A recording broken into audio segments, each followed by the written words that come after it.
Warning చేస్తున్నారు. So ఇక స్వామి stadium కని ఖాళీ చేయాలి అని చెప్పేసి అక్కడ పోలీసులు వార్న్ చేస్తున్న పరిస్థితి అయితే కనిపిస్తుంది. సో ఇప్పటికైనా అదుపు చేసే పరిస్థితి అయితే కనిపిస్తుందా?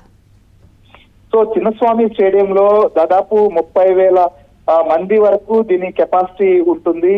సో కొంచెం ఏదైనా ఇంపార్టెంట్ మ్యాచ్లు కావచ్చు, లేకపోతే కొన్ని సందర్భాల్లో కొంత ఎక్కువ వచ్చినప్పటికీ కూడా వారిని కంట్రోల్ చేసేటువంటి పరిస్థితులు ఉంటాయి. కానీ ఇప్పుడు వచ్చినటువంటి అభిమానులు చూస్తే సహజంగా అంటే ఏదైతే స్టేడియం కెపాసిటీకి దాదాపు 2 సంఖ్యలోనే అభిమానులు చేరుకున్నారనేది మాత్రం తెలుస్తోంది. సో దీంతో ఈ కారణాల రీత్యా ప్రస్తుతం అక్కడ పరిస్థితి అయితే మాత్రం పూర్తిగా చేజాటింది. సో ఒకవైపు అభిమానులు రావడం, వారు గేట్లు కావచ్చు బ్యారికేడ్లు తోసుకొని మరి ముందుకు వెళ్తున్నటువంటి పరిస్థితుల్లో పోలీసులు హెచ్చరికలు జారీ చేశారు. మైకుల ద్వారా కూడా ఖాళీ చేయాలి అని చెప్పి కూడా చెప్పడం జరిగింది. ఒక విధంగా ప్రస్తుతం ర్యాలీని కూడా వారు క్యాన్సిల్ చేసుకున్నారు. మామూలుగా అయితే విధాన సౌధ నుంచి స్టేడియం వరకు ర్యాలీ సాగాలి. కానీ ఈ పీక్ అవర్స్ ఒకవైపు, ఇంకొక వైపు ఏమో అభిమానులు పెద్ద సంఖ్యలో వచ్చినటువంటి నేపథ్యంలో వారిని కంట్రోల్ చేయలేక తొక్కిసలాట్లు జరుగుతుండటంతో దాన్ని కూడా క్యాన్సిల్ చేసుకున్నారు. అయినప్పటికీ కూడా స్టేడియం దగ్గర అయితే మాత్రం పరిస్థితి ఇంకా పూర్తిగా అదుపులోకి రాలేదు. స్టేడియం లోపలికి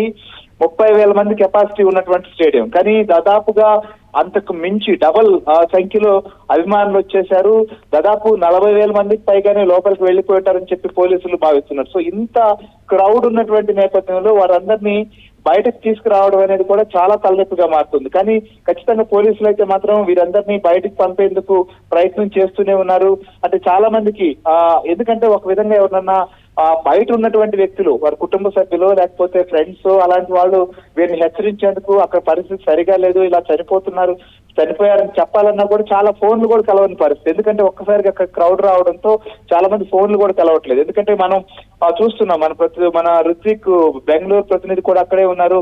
మనం ట్రై చేస్తుంటే కూడా ఫోన్లు కలవనటువంటి పరిస్థితులు అక్కడ నెలకొన్నాయి. అంటే ఇంత సంఖ్యలో అభిమానులు రావడం, ఇంత సంఖ్యలో అభిమానులు వచ్చినటువంటి నేపథ్యంలోనే పోలీసులు కూడా వారికి అదుపు చేయలేనటువంటి పరిస్థితి. ఒక దశలో పోలీసులు వెనక్కి పంపించేందుకు లాఠీ చార్జీ కూడా చేశారు. అభిమానులు ఫీల్ అయ్యారు కూడా, మేము ఎంతో అభిమానంతో మా టీం కి స్వాగతం పలకాలని వస్తే మాపై లాఠీ చార్జీ చేయడం ఏంటని కూడా పోలీసుల పైన అభిమానులు కూడా ఆగ్రహం వ్యక్తం చేసిన పరిస్థితి, తిరగబడినటువంటి పరిస్థితులు. కానీ చేయి దాటిపోయింది. అప్పటికే ముఖ్యంగా చూస్తే ఏదైతే లోపలికి టీం వచ్చేటువంటి సందర్భంలో ఎక్కడైతే గేట్ నెంబర్ 2 నుంచి స్టేడియంలోకి వెళ్లేందుకు ఒక్కసారిగా అభిమానులు తీసుకెళ్లారో అక్కడే మొత్తం పరిస్థితి కూడా చేదాటిపోయింది.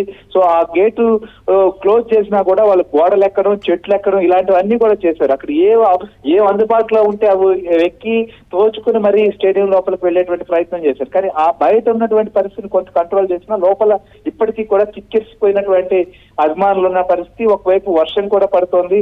సో పోలీసులు మాత్రం ఇప్పటికీ స్టేడియం ఖాళీ చేయాలి అని చెప్పి కూడా చెప్తున్నారు. టీం కూడా అక్కడికి వెళ్తుందా లేదా అనేటువంటి సందేహం కూడా ఉన్న పరిస్థితి ప్రస్తుతం నెలకొంది. కానీ మొత్తానికైతే పోలీసులు అక్కడ ఉన్న పరిస్థితిని కొంత మెరుగుపరిచేటువంటి పరిస్థితి చేస్తున్నా కానీ ఇంకా కంట్రోల్ అయితే మాత్రం పూర్తిగా రాలేదనే తెలుస్తోంది నీలిమ.